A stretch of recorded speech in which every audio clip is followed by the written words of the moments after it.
Okay, I know. I said grab ass, okay? I guess I meant horseplay. But you see, when we're having fun, that's kind of what happens. But you know, the funny thing is, I almost wasn't the scout.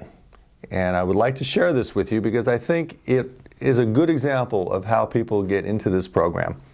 A long time ago, way a long time ago, I had a friend named Ira. And this is when I lived in New York.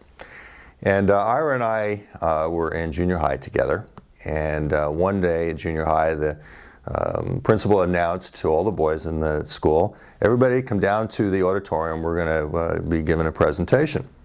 And that particular day, all the boys were watching this slideshow.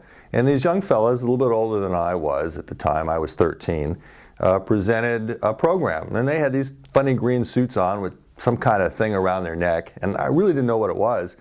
But the pictures were great. They were doing cave exploring and backpacking and skiing and fun things like this.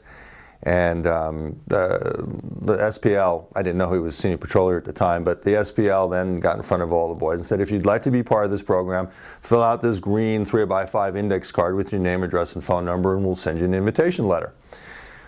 Which I did. And I went home that night and explained to my mom, this thing called Scouts I'm thinking about. And she said, well, okay, we can look into that. Low key all the way. Unfortunately, I never got anything in the mail. And time went on and I totally forgot about it. And until a couple weeks later, Ira and I were walking to school. And he asks me, you know, you go to camp every summer. You have a sleeping bag and some kind of backpack. I'm going on a camping trip this weekend with the Scouts and I don't have any equipment. Can I borrow yours?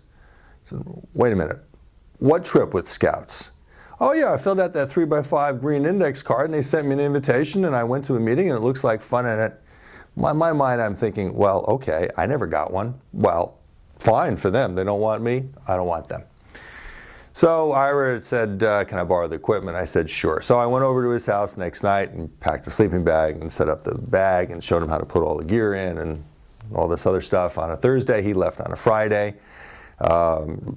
Comes back Sunday night, Monday morning we're walking to school together and he says, well, I have the camping equipment for you. You can come by anytime and pick it up. And I said, oh, okay, I'll get it to you. Get it from you later in the week. By the way, how was the trip? And we're walking to school and Ira looks down at the ground and he says, oh boy, I don't know about this group.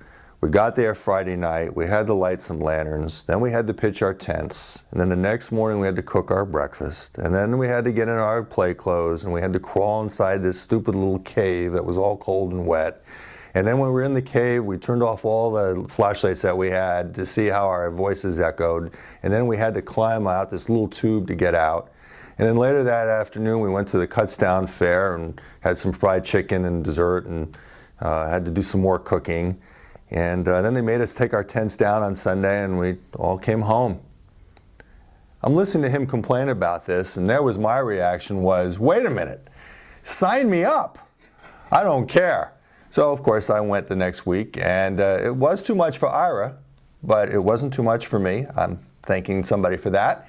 But I had a great time in Scouts. But if it had not been for Ira telling me what a bad time he had, I'm not sure that I would have been as motivated to go enjoy the fun.